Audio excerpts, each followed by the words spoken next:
There is a mistaken belief that the naval drones seen in Ukraine make warships obsolete or like less effective and stuff, and that because of what's happening in Ukraine, navies aren't really important.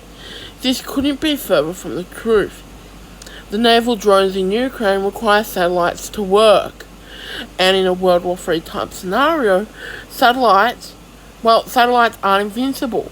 In fact, there's a concept where if you destroy enough satellites, there'll be so much debris in space that anything in orbit would just get hit with debris from satellites, and pretty much it would be impossible to have something in space for a long time.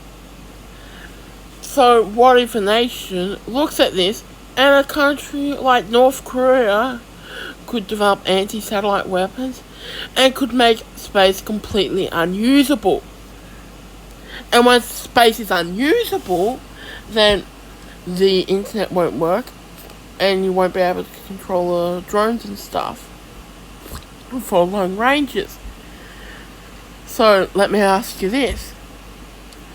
If they're limited to how long they can be used from direct communications, then in somewhere with like large oceans like the Pacific, well then you're gonna need a mothership to communicate and control the boats and stuff. And same goes with like drones like the all-antenna Lancet seen in Ukraine. So I've got an idea for a drone warfare corvette. So the idea is that it's a low-tech, simple ship, weighs about 1,000 tons, and what you do is you put some basic air defense systems, maybe a hydrophone to detect submarines or like underwater stuff.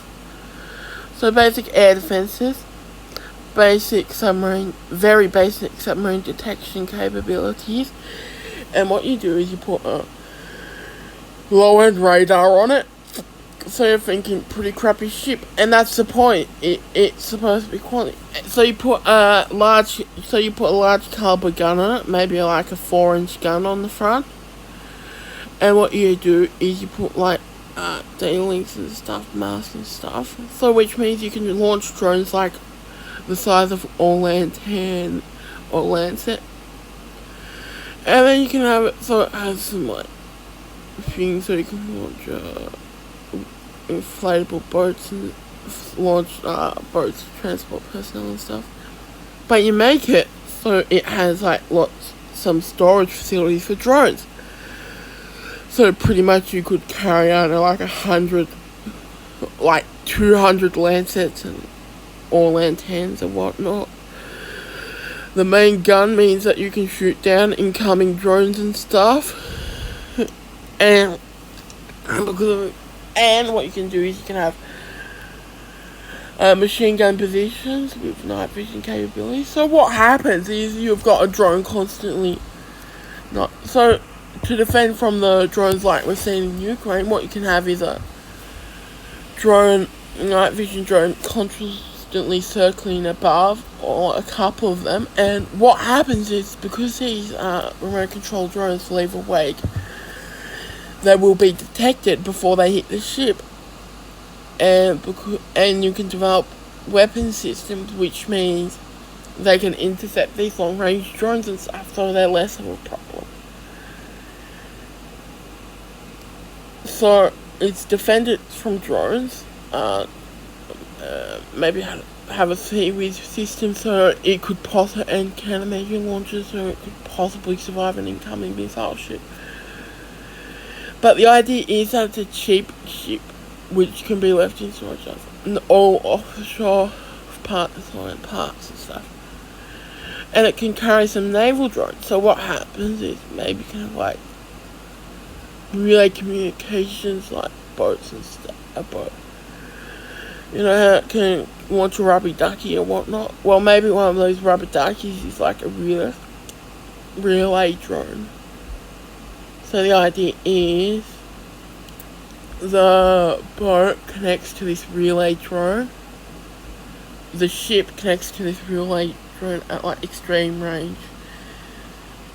And this relay drone, it carries, I don't know, like 6 naval drones.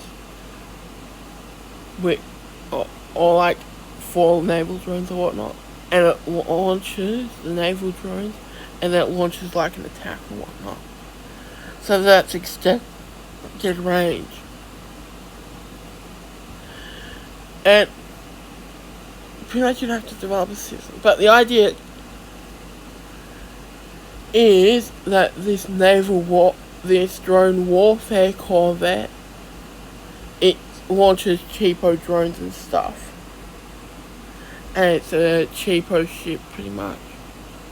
And the idea is that, so it's got long range, quite long space and stuff. So let's say there's a island, like, I don't know, like the size one of those small islands in the Pacific. And there's an enemy garrison on it. The idea is, with this naval warfare corvette, you can bombard,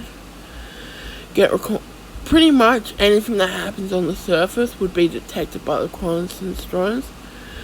You could fire the gun at it, or you could launch a simple drone on it. It could do reconnaissance and stuff, and pretty much it's a cheap unit, and the idea is that it launches drones. Its main purpose is to have a bit of space to hold the drones, a main gun to shoot down incoming drones or bombard land targets, and a long range and low maintenance. It doesn't need to be fast, it can just be a slow, long range vessel. It's not a frontline fighting ship, it's a second line fighting ship. It's designed to fill the gaps and focus on areas we think. Because, for example, a castle is obsolete, but if it's in like Africa, so pretty much think of it like this: fortresses were defeated pretty easy. Think of it like this: World War One. Western Front, fortresses could be overcome. Eastern Front, well, the Austrians had like a city fortress which held out for a long time. So it depends where you use them and stuff. And I think what happens with modern navies is that they come up with like a fancy complex design and shit, which is way bigger than it needs to be to replace a small ship. It's more expensive than expected, so that order less, which means R&D cost, which means it's more expensive and shit.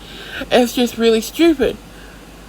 Like, people need to realise that naval strategy is construction strategy, and one good ship is inferior to like 2 bad ships, just 2 shit ships, right? Like, you need to think of net tonnage and shit, right? Yeah, so this is pretty much a low quality rant, and that is all.